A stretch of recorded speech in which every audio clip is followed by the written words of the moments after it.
Estudiantes, cordial saludo. Continuamos con el estudio de nuestro crédito de documentos legales. En la clase de hoy vamos a hablar sobre lo que hace relación a la sentencia.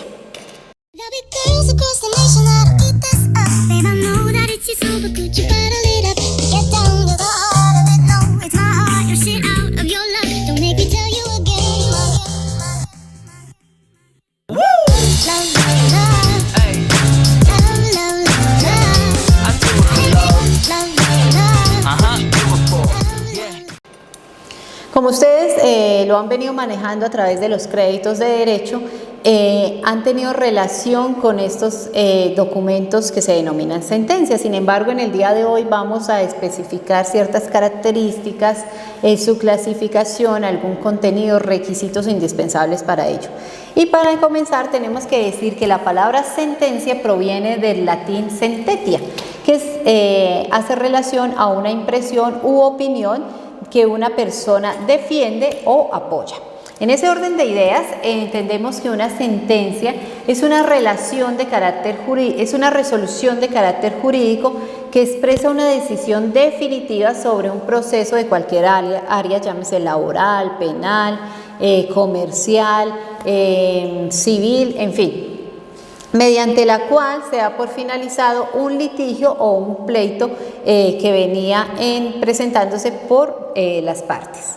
En ella podemos entonces encontrar un análisis cronológico de todo el proceso, el estudio de los derechos y de las obligaciones que fueron afectados a cada una de las partes que invocaron la correspondiente acción para dar inicio al proceso y las acciones entonces que deberán llevarse a cabo a partir de la elaboración de la sentencia para proteger esos derechos y las obligaciones de las partes. Encontramos una clasificación por la forma, en primer lugar. Entonces esta se hace relación a que la sentencia se clasifica según la forma por ser sentencias escritas o ser sentencias orales. Las primeras, las escritas, pues son todas aquellas que ustedes han tenido la oportunidad de conocer y de leer, así como de estudiar, ¿no? Son las que están plasmados en el documento correspondiente para cada área del proceso.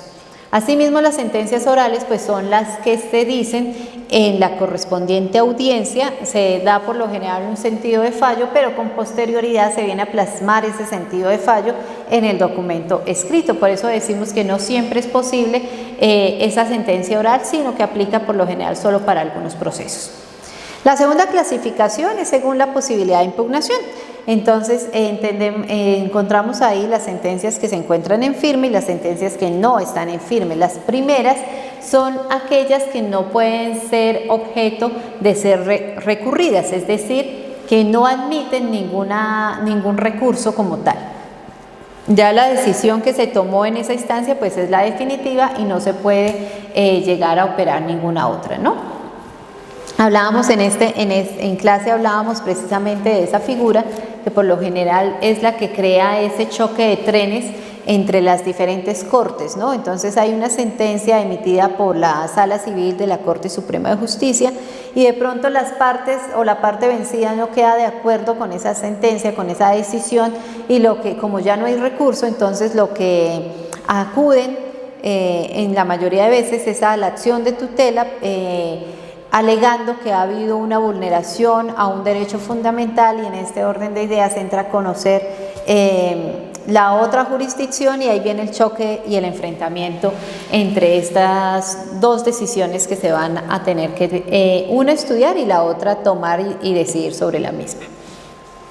Y nuestra segunda, en esta segunda posibilidad de impugnación, pues es la sentencia recurrible o que no está en firme, pues hace relación a que se da la sentencia en primera instancia, puede ser, pero es objeto de un recurso para que sea estudiada por un juez de segunda instancia.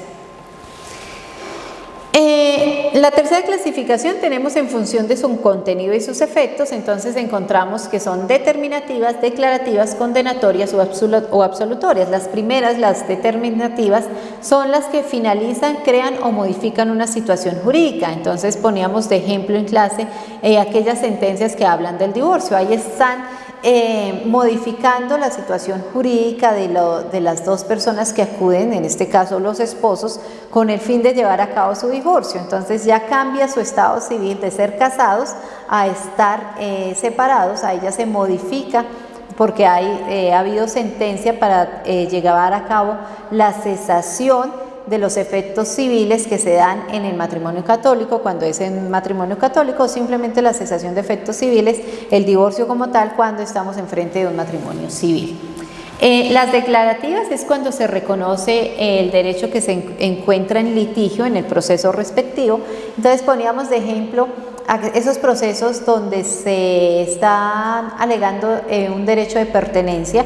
Entonces el juez, a través de la sentencia, declara que Pepito Pérez efectivamente tiene derecho o es titular de ese bien por el término de la prescripción, por tener en caso la posesión de tantas de la pertenencia y del dominio y de los actos de señor y dueño como tal. La clasificación condenatoria es por lo general cuando estamos enfrente del derecho penal y de una sentencia como tal. Entonces se aplica la condena a la persona que ha sido investigada, que se entiende como acusada una vez se le haya formulado el escrito de acusación, y teniendo en cuenta el material probatorio obrante en el proceso, pues definitivamente el juez tiene la certeza de que esa persona cometió el delito o la conducta punible y por lo tanto viene a aplicarse una sentencia condenatoria. Por el contrario, cuando estamos enfrente de las sentencias absolutorias es porque la persona que ha sido acusada en un proceso de índole penal, pues de acuerdo al material probatorio se establece que no existe el material suficiente de prueba que lleve a esa convicción al juez, al fallador, para condenarlo por la conducta punible que presuntamente pudo haber cometido. Entonces, en ese orden de ideas, se emite una sentencia de carácter absolutorio. Y continuamos entonces de acuerdo a la clasificación por su instancia. Entonces encontramos las sentencias de única instancia, de primera y de segunda instancia. Entonces de única instancia es cuando ustedes invocan un proceso, pero el proceso se define única y exclusivamente con la sentencia que se dé en ese momento por el juez o fallador competente que tenga conocimiento del mismo. No admite ninguna otra recurso para ser impugnado, no existe ninguna otra etapa del proceso, simplemente esa es la única instancia a la que usted puede acudir y por ende ahí tiene, resuelve a través de esa sentencia de única instancia.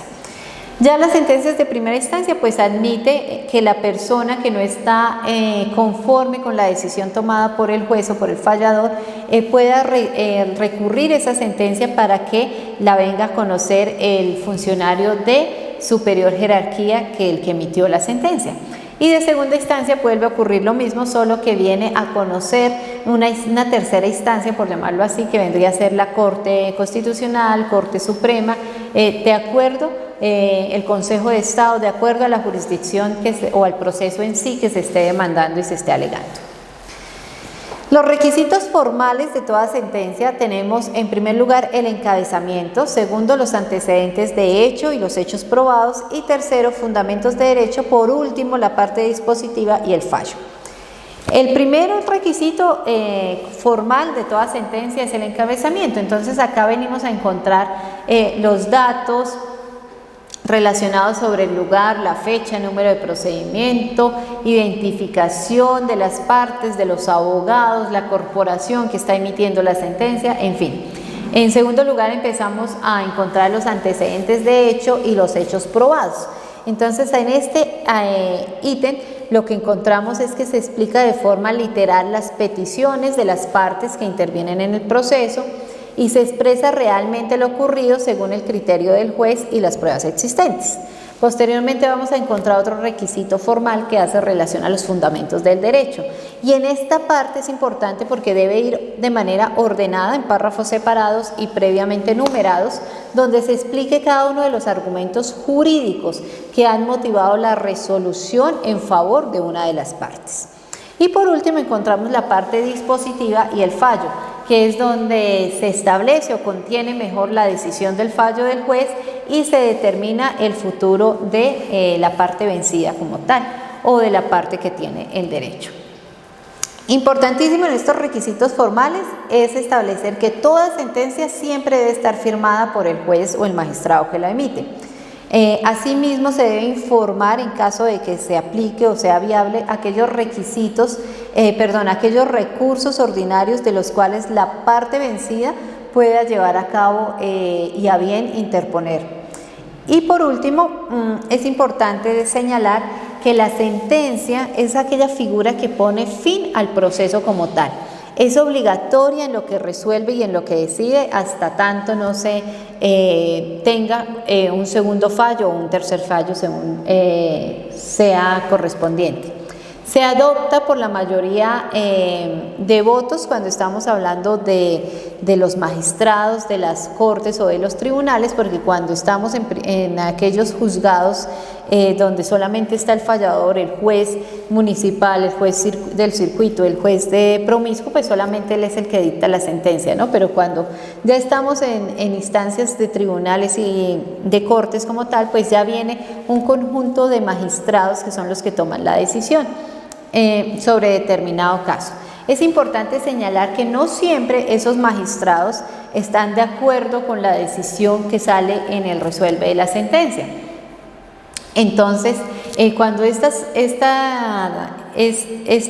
figura aparece, nos encontramos en frente de dos figuras importantísimas que son el salvamento del voto y la aclaración de voto. El primero, que es el documento en el que se consignan las razones por las cuales la minoría discrepa o no comparte la decisión adoptada en el resuelve de la sentencia. Y la segunda, la aclaración del voto, es cuando se consignan las razones por las cuales uno o varios de los magistrados, aunque están de acuerdo con el resuelve de la sentencia, con la decisión definitiva, no comparten como tal los motivos en los cuales se fundan. Entonces, estas dos figuras son importantísimas y yo sé que ustedes las han estado evaluando, viendo y observando en cada una de las sentencias que a lo largo de estos créditos hemos dejado como estudio. Con esto damos por terminado nuestra segunda lección. Que tengan un feliz día.